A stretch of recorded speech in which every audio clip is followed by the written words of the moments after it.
Hey Bitstocks family, it's James here from the Gravity team. And today I'm answering another community question. Is Gravity a bank? Legally speaking, no, we're not a bank. Well, not yet anyway.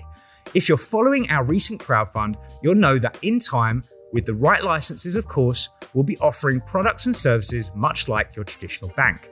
But we're also looking to build the bank of the future and unleash transparency and solvency models that will leave the big banks quivering. Plus, Gravity will be geared for handling not only money, but the currency of the future too, data. And we believe that's far more exciting than being just a bank. Wouldn't you agree? That's it for today, so get settled in, break out the popcorn, and enjoy a world-renowned Bitstocks podcast hosted by yours truly, Michael Hudson. Until next time, bye for now. Okay, 3, 2, 1, and we are officially live. Welcome, Branden, to the Bitstocks Podcast. First time, right? That is correct. Yes, first time. Well, everyone, welcome to another episode of the Bitstocks Podcast. And today we have none other than Branden Lee of Elas.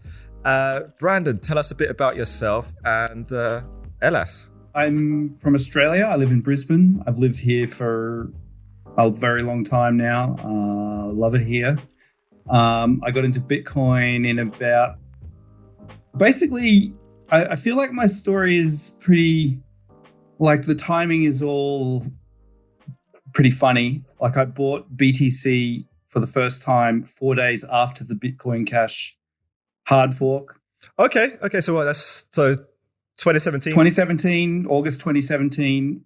Kind of had seen it around, had heard about it. I remember having a conversation once with my friend where we basically decided that buying Bitcoin was like opening your wallet and throwing all of your money into a tornado and standing with your wallet open and trying to catch the money that flew back. It's still a bit like that. Yeah, still like that. And then starting to like the idea of a public system it just kind of, and prior to this, I was doing what I thought I wanted to do forever. Like I had a job designing lithium ion battery packs for cars, or for like we were doing micro vehicles for Southeast Asia. When was that, Branden? In 2017. So right up to the end of 2017. I quit that in about November. But it ended up going quite badly. I had like quite a severe mental health incident. Ended up in hospital for 3 days. Actually lost the ability to vocalize. Like I couldn't speak, which was one of the weirdest things that's ever happened. I can imagine. And the company that I was working for basically determined that the Australian office that they'd set up was no longer, good for their strategy, and they closed it down. And so, so who threw Bitcoin your way then? Nobody. I sort of got into it myself. Like I'd been reading about it. I was on Reddit, not in the Bitcoin anything, but I kept seeing it. It would come up in the corner, Magic Internet Money with the little wizard, the badly drawn wizard. And I kept watching it. And then I'd see it coming, like the Bitcoin post, it just made $1,000 and then 2,000. And then I saw like about 15 days apart, 2,000, 3,000, 4,000. I was like, what the hell's going on? Really need to have a look at this. So in Australia, you have to have what's called a superannuation fund. And basically every month when you get paid, your employer puts a percentage of your pay into that. And you're not, there's quite strict rules about how you spend it. A lot of people just put them by default into funds where they have like a fund manager and they go and buy buildings and mining and whatever. I had already taken control of mine, so I had a self-managed super fund, so I could buy other stuff. So I have some like a medical fund, and at the time I had stock in Tesla. I had a few other things. Nice. Yeah, and I bought some BTC, I bought some Ethereum, and I bought some Ripple. And I just thought, hey, let's have a go, see what this is. Because the battery company had fallen out from underneath me. Like my whole team had been fired. Every single project I was working on had been cancelled, but I still had a job. So I was still being employed full time, but I had no work to do. And my boss was MIA. It was a very strange situation, like almost like the universe kind of set me up to just have 2-3 quiet months on my own, literally by myself in an office big enough for 15 people. And I just read about Bitcoin. The Bitcoin incubation stage. That's right. You had your Bitcoin incubation stage. So what was the most profound aspects to it that really gravitated towards you and start to get your brain really going and flowing? Well, the first thing I tried to do, so I bought this Bitcoin, and I bought some in my super fund, and then I also bought some like for myself that I could use. And the first thing I tried to do, I thought, wow, I've got my magic internet money. I'm going to go and buy something with it. And there were these little things that you could buy called an open dime. And I still have a heap of them in a drawer here. And I thought I'll go and buy some of those because they look pretty cool, like little thing that you can put some Bitcoin on and give to somebody. And it was $19, and I had to pay a $7 transaction fee. And immediately I was like, whoa, whoa. This ain't logical. This don't make sense. There is something really, really wrong here. And when I'd first bought it, I'd just gone on Reddit and I'd gone, okay, I'll just subscribe to all of the Reddits. And I went, Bitcoin, RBTC, blah, blah, blah. I had about 10 of them. And then as I was reading, that's when I kind of realized, whoa, there's this war happening here. And I'm kind of like parachuting in and there's like, like people shooting at each other. And like, it was. Yeah, you came at a very contentious time. Oh, yeah. Very, very, very contentious time. I mean, I think just before the hash war, we had the Shape the Future conference in Hong Kong. And it is maybe the first, but most certainly the last time I recall seeing Craig Wright, Roger Ver, Jihan Wu, John McAfee on stage, seemingly united, plowing in one direction. And it's like you could almost even sense the tension from then. And then literally just a couple of months later, it all hell broke loose. Like literally all hell broke loose. It was a very interesting time to be in a space, to be completely frank, and a great time. In fact, what did that feel like for you? Because there was a lot of strong egos and a lot of shots getting fired in that time, and you're a newcomer to this. How did you discern through that? Initially, trying to figure out it was BCH's Bitcoin versus BTC. And just trying to understand, like, what's the argument about? And I knew something was wrong because my magic internet money that was meant to be like lightning fast and super cheap was costing $6 to do one thing with it. And I just thought, look, that's broken. And basically just trying to get a handle on the protocol. And so my background, like before I got into batteries, I did automation and control systems. So my job was talking protocols, like taking this machine and making it talk to that control system and using that protocol. And, there's 100 different ones.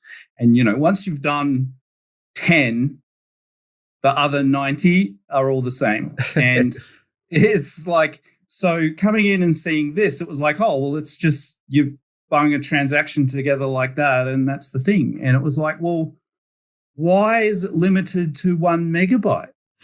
And that, as soon as I kind of figured out, like, well, these guys, for seemingly like no good reason, like I started asking, and I got the same treatment that everyone else who asks gets. I got told to shut up. And then I got kicked out. Off. You don't know what you're talking about. Yeah. And I was like, wow, okay. How dare you ask logical question? Get out. You don't belong here. You're a crazy big blocker. And then I was like, okay, all right, I get it. And then, by that time my brother had bought in, my mother had bought some coins. And I was talking to him and I said, man, I'm telling you, we got to get out of this thing. We got to get out of all of that and into this, because this is the actual thing. The rest of it's just fake. Yeah, I mean, you've had a baptism of fire. I mean, since 2017 to present has been interesting years, to say the least. But there's something you just said there that's very interesting, which I want to take ownership on myself. You made the smart man decision, right? You done an analysis, you took a lay of the land, looked at the technology, realized the technology doesn't stack up. You added 2 and 2. You always know it's 4. Everyone's telling you it's 6. And you was like, no, it's 4. So I'm going to go over here. That is a very logical, intelligent thing. Well, smart thing for anyone to do. And yet that move cost you so much money and cost me so much money and people in this space so much money, right? Because the logic and the painstakingly obvious technical reasoning as to why Bitcoin Cash at the time was a lot more viable than what BTC was doing and still is doing. That's when you realize just how thick the sludge and the desire to keep the false agenda alive really is. And it's amazing that was that long ago. And yet even today, cognitive dissonance, it's crazy, is very much intact. It's very much intact. I find it super unbelievable that we're here, and I mean it's nearly 4 years now, and yet the greater public still has not cottoned on that what they've been sold is just a bag of nothing. Like, honestly, yeah. When you actually take the time to sit down and explain to people, and you just give them a couple of numbers. You say 3 transactions a second, 1 megabyte, at $50, and they kind of go, what? Yeah. And you go, mate, if you don't believe me, go and look for yourself. Like, that information is not secret. That's recorded every 10 minutes in a block. This many transactions, that many seconds, that much money per transaction. Like, they cannot run away from that. And so the thing that they have to do is turn it into a reason to trust Bitcoin. And so then it's all about, the high fees keep the network secure, and the low block size means that we can be decentralized. Wow, everyone can have 6 nodes in their pocket as they're walking down the street. The one who was touting that aggressively, I haven't heard from him in a while. Is it Trace Mayer? A few years back, there's a guy called Trace Mayer. And I remember I think he blocked me like many, many moons ago. I remember him speaking on just how great it is that there's this crazy fee market in Bitcoin, and that the miners are milking the cow, and this is great, and this is a great economic system, and it gives him confidence and assurance that this is the right economic system. And I remember this was years ago, and how incredibly opposed to that view I was. And it's a very engineered thing. And that's just as you're saying, 3 to 4 transactions a second, that's 345 to 350,000 transactions a day, which I think is more telling, especially when you have 7.6 billion people on the planet. We're not even remotely close to everyone getting a transaction per day each. I worked it out once, and it was like literally there are babies being born faster than we could do. And we could do 1 transaction per baby. And that's great. That's a funny statistic. I'm gonna nick that one. That's a funny statistic. I'm gonna check. Send me that figure. Oh man. So how's it influenced your journey now then? So I know you're very involved in the development side, right? So Bitcoin Association, the courses that are going on there. I know you're very involved and you help pioneer those. But why? I guess having that baptism of fire, and now you're adding to the infrastructure.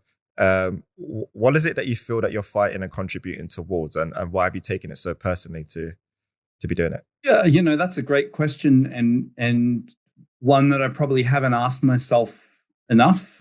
Is why do I take all of this on? But I kind of look at it and I go, well, I'm having a really good time. Like I love this work.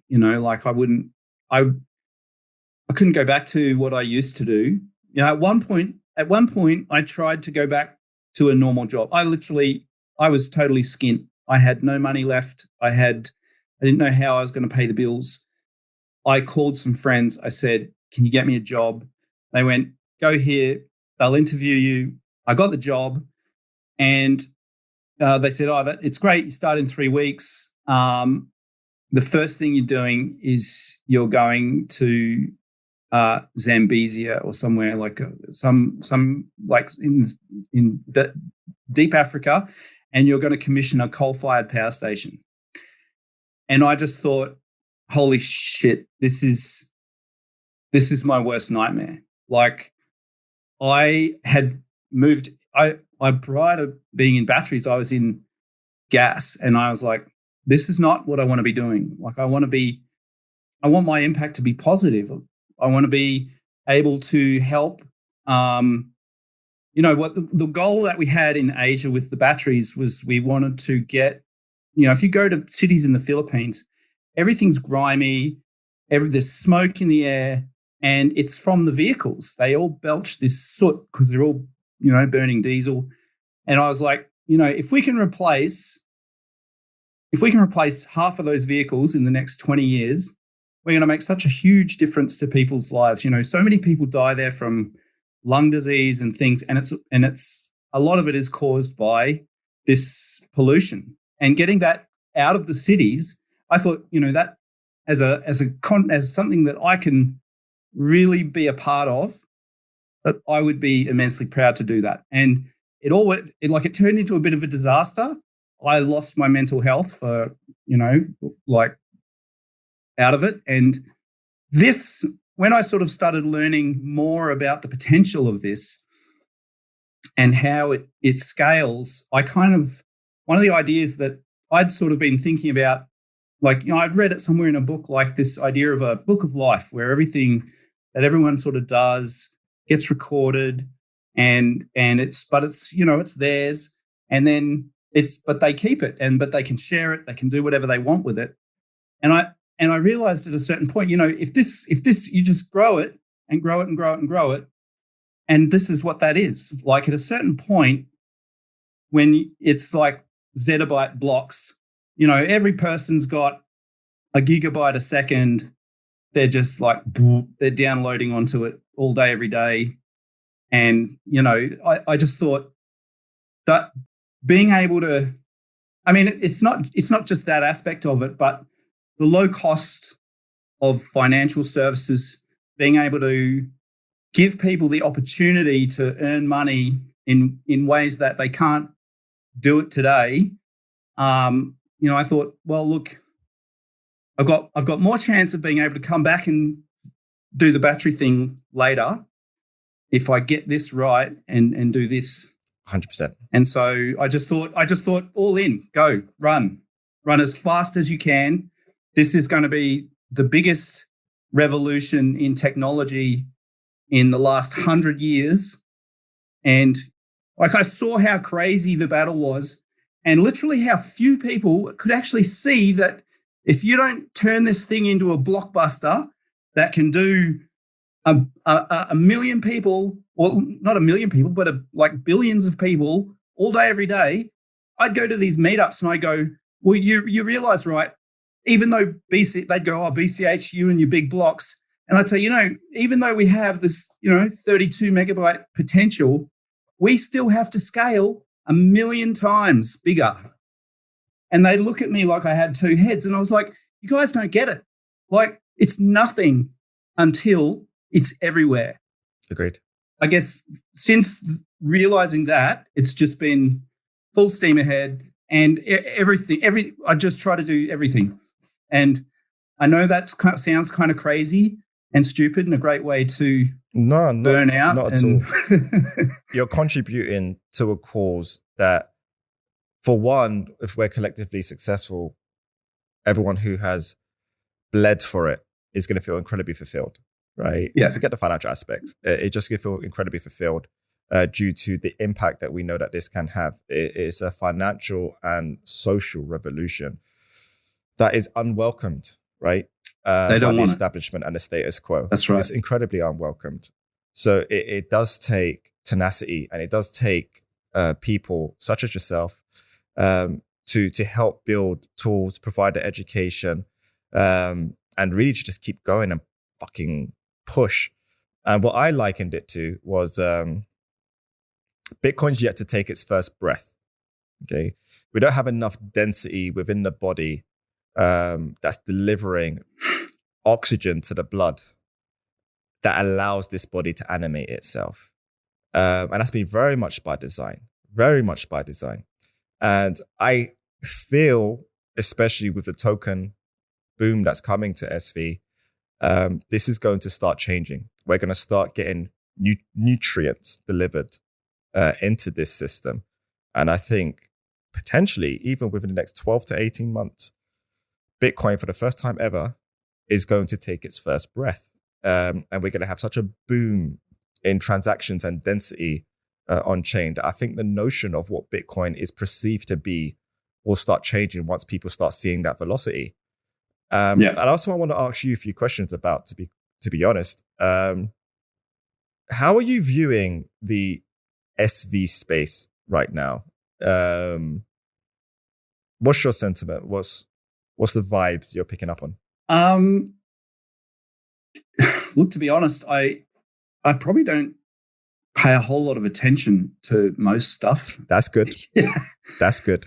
That's no bad thing. Yeah. That's good. I mean, look, if you try to see everything, you just end up seeing nothing. And it's like, I mean, I get a sense that there's a lot of people doing very amazing stuff, but it's still very, very slow. I think for the people who are trying to build their business on organic use, and I mean that would absolutely include yourself. It's probably actually pretty tough.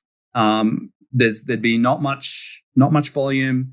The people who are using the services are absolute diehards in most cases. Like people don't. One thing I know about BSV is people don't really come here and then bounce off. They tend to come and then they stay because they realize, as soon as you pick it up and start using it, you realize this is not like any of the other things that are out there. Yeah, you can't get the same user experience elsewhere. Yeah, that's right. So there is an element of organic growth, but I think it's quite slow. The one thing that we realized at Elas was that we would not be able to do what we needed to do if we tried to build something and get people in and take 1 cent here, 1 cent there, and try to turn that into revenue.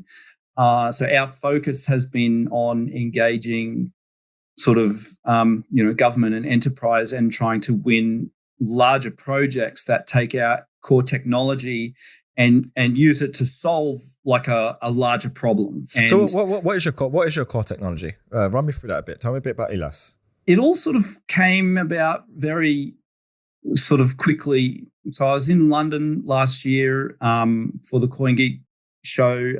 Pre-lockdown. Yeah, pre-lockdown. Like the last show, like when everyone was there kind of shaking hands and going, I think CoinGeek and Calvin fucking knew. They gave everyone their little sanitizers. Yeah.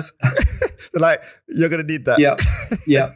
I reckon if they'd handed out masks, probably most people would have worn them. And which is, I think if they tried to hand out masks today, most people would throw them in their face. But anyway. Dude, I've only ever worn a mask once, and that was to get on a plane to go to Monaco.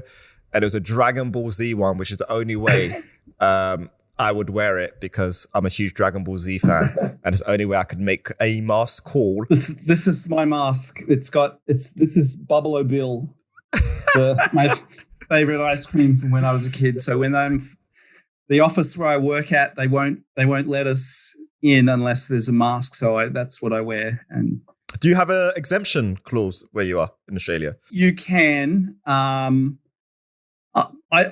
I can't, like, I don't really have a medical, I can't be bothered.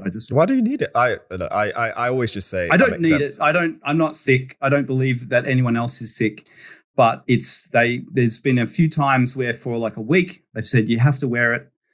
I question it. Do we really have to wear it? Yes. Okay. I'll wear it. I'm not not here to. That's not really the fight I'm here to have at the moment. Yeah. Let's stay focused on Bitcoin. Right? Yeah. So tell me, Elas. So came out of that, went to Berlin, and just had kind of like a brainwave, like a really intense flow state for like 6 hours. Just wrote this thing out, and those moments are beautiful. Yeah. Like I felt sick. Like I was ready to puke, and kind of put it away. Got back to Australia. Actually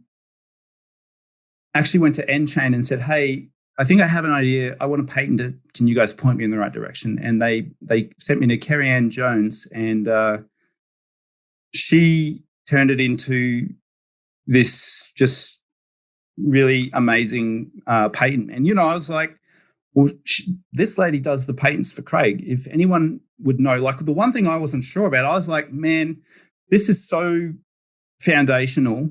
I think a lot of people overcomplicate tokens.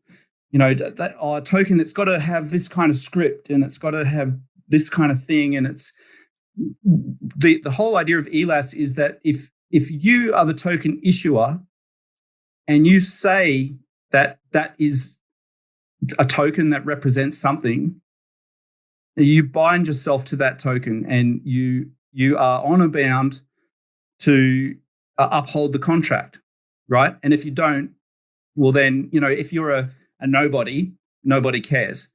But if you're a government and you say, hey, that's our money, and then you refuse to accept it, well, that's pretty bad. And so we just kind of pulled it back and said, hey, if you take a piece of Bitcoin, if you take 1 million Satoshis and you break those down into 1 million separate outputs, and you say those are 1 million pennies, and you're the issuer, well, then that's it. That's all you have to do.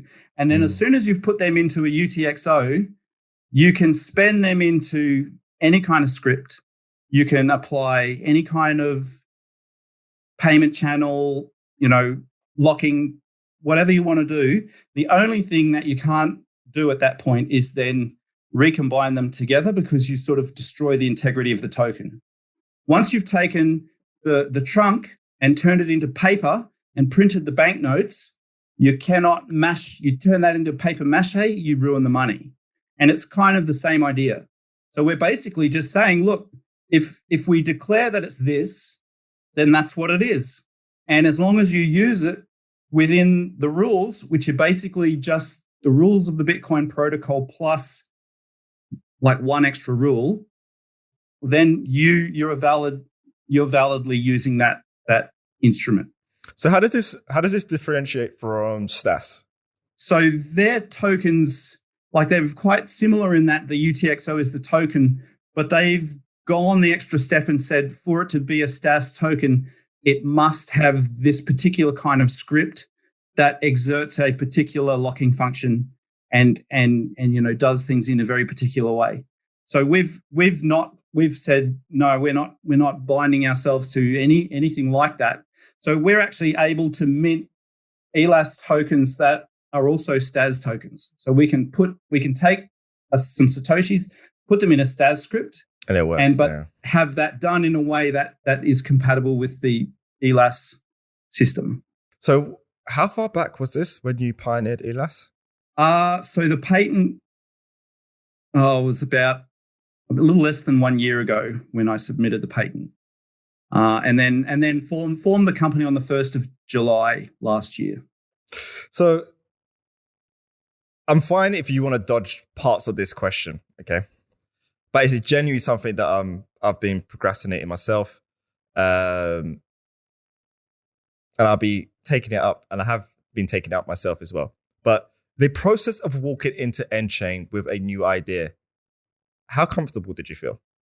Look, I guess because I have a very good relationship with a lot of people at nChain. So through the work I was doing with the Bitcoin Association. I do too. Talking to them daily. I do too, but the question still is strong. The question is still strong. I didn't tell them anything about the idea. I simply asked, do you have a patent lawyer that you would recommend? And the one they gave me was probably the one that, if there's probably others that could have done an equal job, but she was able to just come in and just boom. And the main thing was I was able to show it to her and say, have you ever seen anything like this? Does nChain have this? And she said, no, never seen it. Never seen anything like it. And to me, that was the signal that I'm onto something, double down. And then I, went out and tried to find, spent, 2 weeks researching other patents for tokens, for issuing currency, like using blockchain, all this kind of stuff. I couldn't find anything that was even close. And so, yeah, we because the reason why I bring it up and say it, because we're obviously developing our own technology here. And I've been quite frank and direct about it. I feel insecure going into there and talking about my tech. I told Jimmy this. He's very aware because, of course, I want Craig to review my shit, right?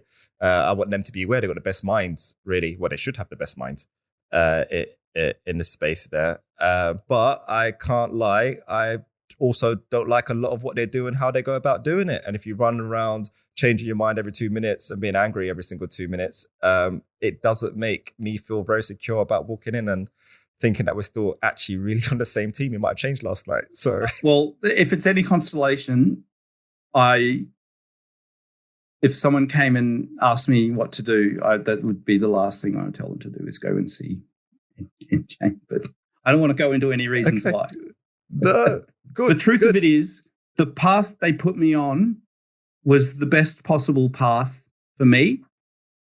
I doubt they would give somebody else the same advice. And I don't want to go into any of the reasons about why, but that's fine. That's fine. But I appreciate you saying that. I think I have the virtue of possibly being maybe first or whatever. Or actually, but I know that other people have gone and they've been told the same thing. Go and speak to Carrie Ann. Look, I mean, I can't fault them on what they told me to do. But yeah, look, I won't say any more than that. Yeah. But it's important. This is why I wanted to bring it up. It's a very delicate situation because I understand the model, understand every business needs to protect the integrity of their model. Understand that we're not here to gather in a circle, sing kumbaya. We're here to change the world and change the world. Yeah, to compete and change the world. I get it. I super get it.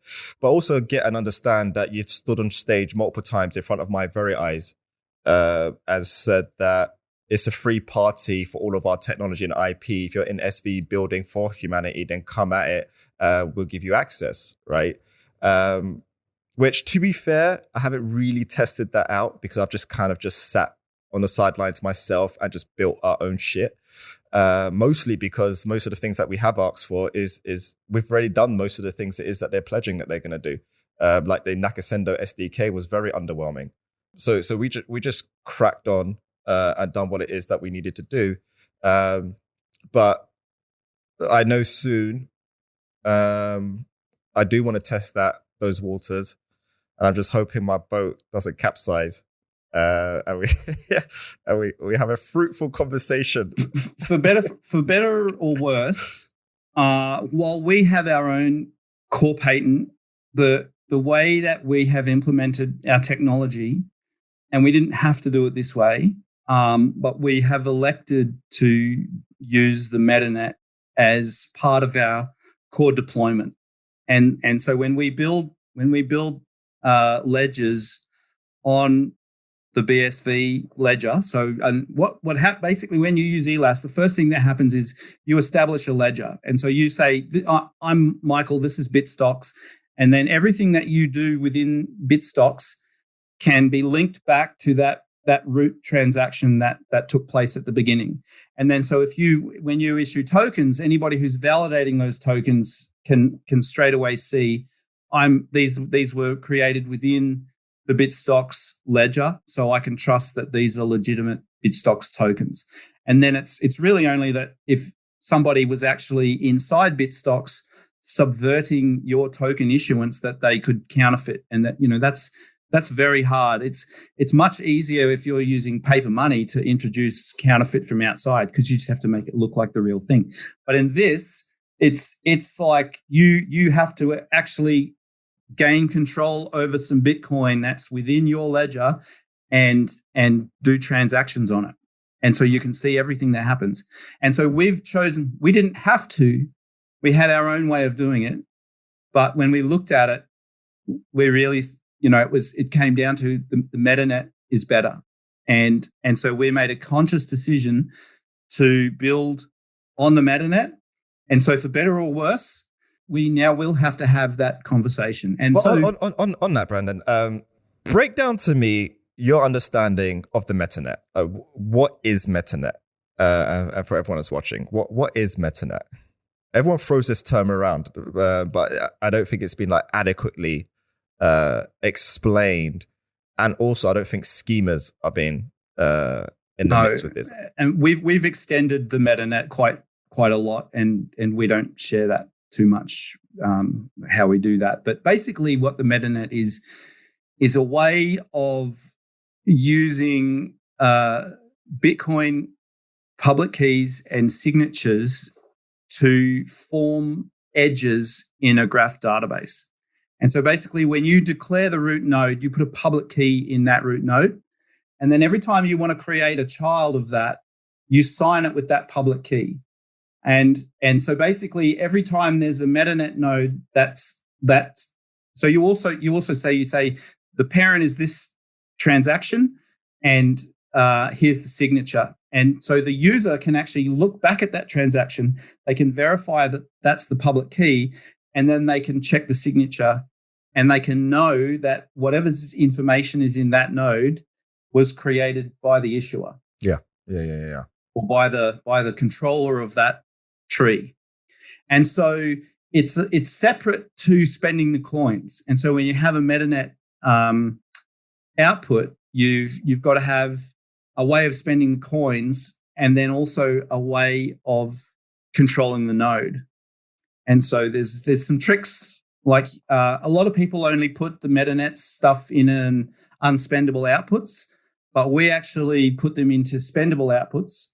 And then we have ways of spending the output and updating the node at the same time. So Elas, Stas, Run, tokenized. Pretty sure I'm missing another one as well. Money button. Yeah, money button fabric, right?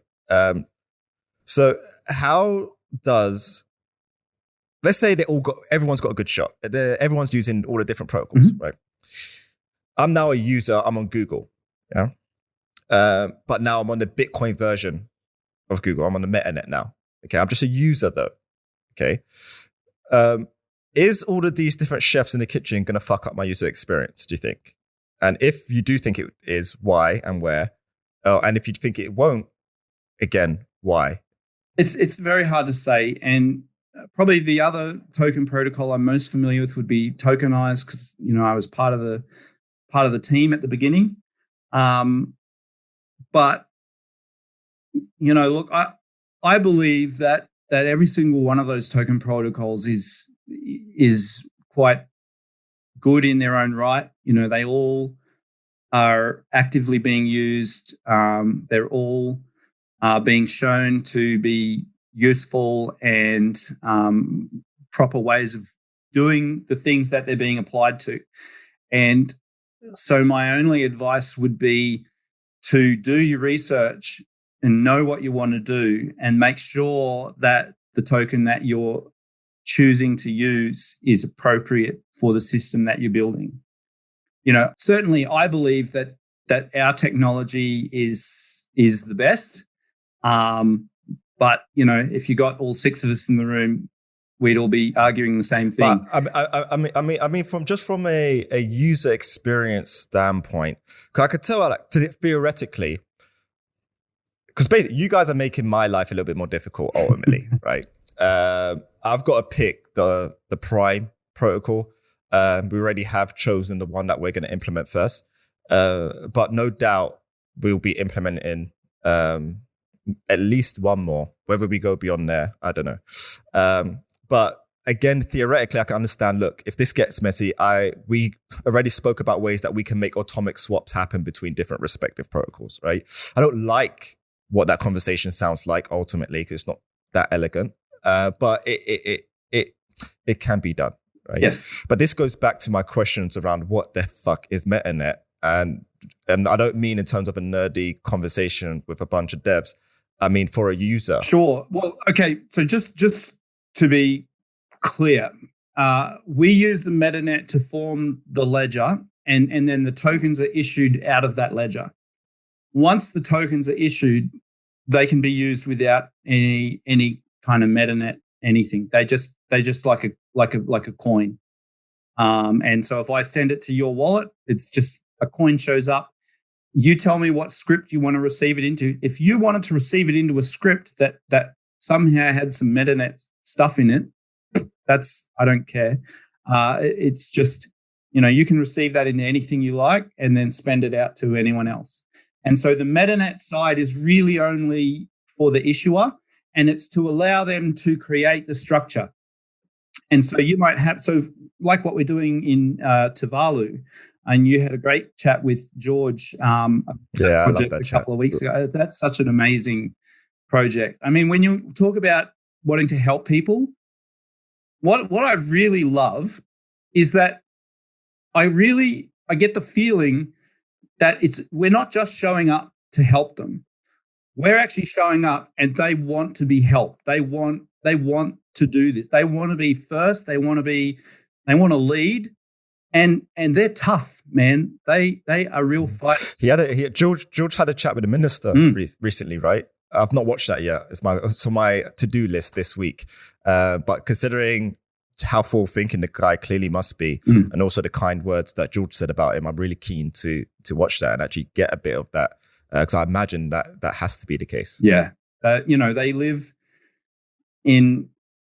I feel like the way I want to describe it is almost like existentially challenged. Like any moment, the sea could just breathe, follow the whole place. Yeah.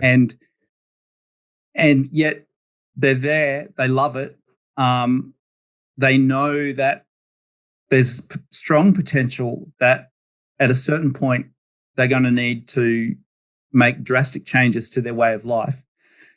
And they understand that this is a way for them to make that much easier when it happens. And the key to making that much easier when it happens is to build this now.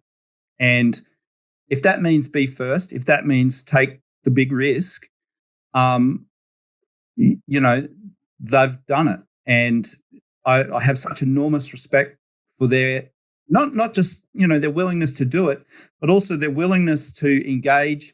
We've had such amazing and productive conversations with them throughout this whole process. It's been really amazing. There was one thing in particular George said that just really makes me want to check out the minister and his history and his background, is that he turned down a Chinese. That is huge. Oh, there's a few other stories like that where they've, huge. not just the Chinese, but anyone who's coming in and trying to push them around, they have a very strong history of pushing back. And I love that. I'm like these guys, we're going to be great friends. Yeah. I love that. Well, I got the 15-minute card basically about 15 minutes ago. This time's just flown by. I've been really enjoying this. Before we leave though, your work with, is it Bitcoin Association? Yeah, Bitcoin Association. Just tell me a little bit about that and what it is that you did set up and what that does to help bring people and new developers to the space. Sure. It started out, I did the wiki, so the Bitcoin SV wiki, which was probably, to be honest, so that got released at CoinGeek London, and so coming off the back of that, it's really interesting because I wrote. Well, look, I didn't write the whole thing. A lot of it we went to the core wiki and we went, what's actually useful here?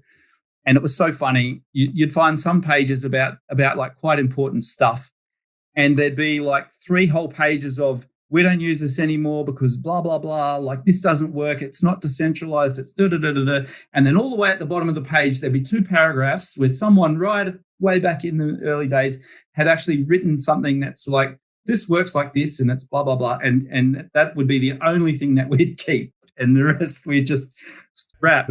And then we would sort of add to it, and or I would add to it. And look, a lot of people from nChain, there was actually, they contributed a lot as well, and they reviewed. It was a big job, and doing that, having to go into all of the little nitty gritty of the protocol and how the SIG hash flags work and how the transactions are all like, and the blocks and everything.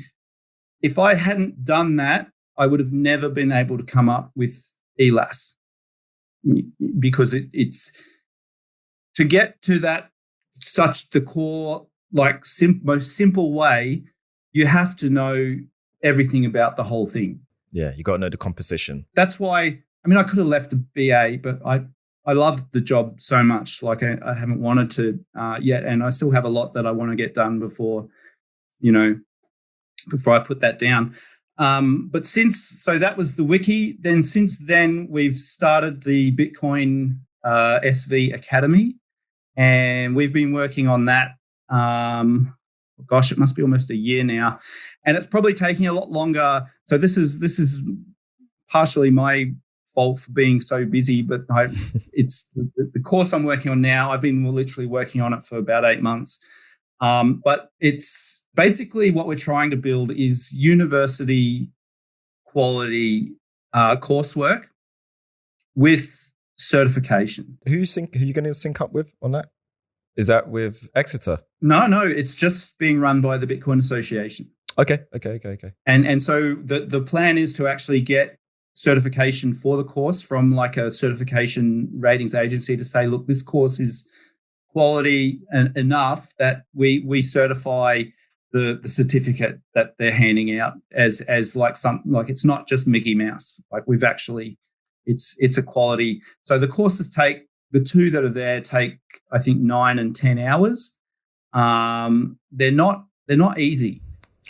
Is there a checkbox on people who sign up for the course and who are happy for the information to be passed on to, say, companies like mine? Not that I'm aware of. Because that would be interesting. We would be interested in being involved in something like that. Because if you guys are growing talent, right, new, fresh talent, we'll love to be able to be in contact with those people. Yeah, great. Well, that's certainly something that we can raise with the BA. Yeah, so I just had a thought, Trey. Yours, because that's a great idea. Once really, I think we've only handed out a dozen certificates, so there's not really a huge pool of people at the moment, but we're starting to see the numbers grow. I think the word is really getting out that I got to say, it's been such a huge team effort. It's myself, it's Evan, it's Air Media working on the first course. The second course that came out, I had hardly anything to do with it at all. That was so we found Kapil Jain. He's amazing. I was just looking on LinkedIn, and someone said, "Oh, hey, Branden, you like Bitcoin? Look at this book that came up in my feed." And I opened this book, and he had completely on his own put together a 450-page textbook about Bitcoin and not BTC. Brilliant. Like about Bitcoin SV, and going right into the nitty-gritty. And we just looked at it and we went, man, we need to get this guy on the team. And reached out. He was just like straight away, like, oh my God, really? Came on. He's built the development course, which actually, to be fair, Joshua Hensley began the work on that, but then decided to leave when that was about probably half finished. And so Kapil came in, completed that second course, and that's the one that we released probably about 2 months ago. Connor has now joined. So Connor Murray from Brightview. Okay. He's creating some shorter courses. So we're trying to go for like between 1 and 3 hours, something that an executive level person can come in and just do in an afternoon, which teaches them, like a general theory of the thing, but without really like taking them. So the first course is literally like a line by line breakdown of the white paper and really taking you right into what is the intent, what's the design intent of the system, what is it that we're trying to achieve, and how does what this white paper says explain that? And what, when we read that white paper, what should we be taking away? And so people have noticed, I've had several people come and say to me, look, it feels like it's repetitive. And it's meant to be repetitive. So at the beginning of every chapter, we have like an animation that kind of takes you through, and we have a voiceover reading the white paper, and that was done by I think you would probably have met Osman Callis from nChain. I think yeah. And I think I have. Yeah, and she did this just a fabulous voice. So it's not Craig doing the voiceover. It's F&M blinded. Look, I proposed Craig, and that idea was shot down very quickly. Let's fucking send it. And yeah, but Osman really, I thought she really just brings like a real. When I first watched those videos, I actually got pretty emotional because I was like, you watch it, and it's like, oh, somebody's written a script to go along with this animation, but then I had to stop myself and realize, no, she's just holding the white paper and reading it. And with the animation, it now is so accessible and so much easier to understand. And then, so I think then as you take people line by line, and then on each page we have the line, and then we have the relevant part of the animation that relates to what it says in that line. And so I think it really helps that information to really soak in. And I think if you did that course and you really took it seriously and you tried to understand, there'd be no way that you could come out of that and go, oh, well, BTC is Bitcoin. Like, it would be impossible. But dude, after that plug, I'm going to freaking do the course. That sounds awesome. If you guys said it made you emotional, you wanted to cry, I'm definitely going to go check out that goddamn course. I'm a big crybaby, man. I cry all the time, so... Branden, it's been an absolute pleasure, brother. Thanks a lot, Michael. Thank you so much for joining us and coming on to the Bitstocks podcast. What is the best way for people to contact you, Branden?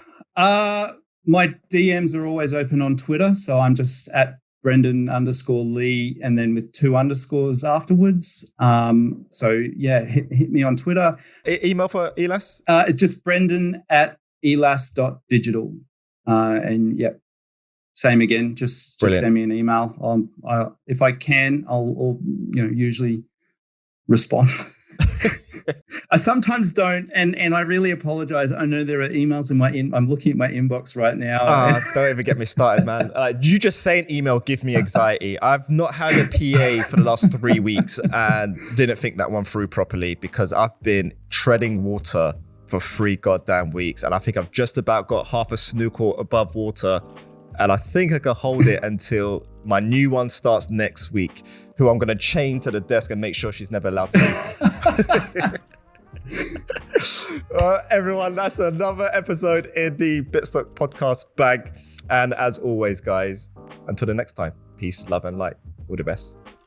So, you made it. We're getting pretty good at this. You know what the situation is. Like, comment, subscribe.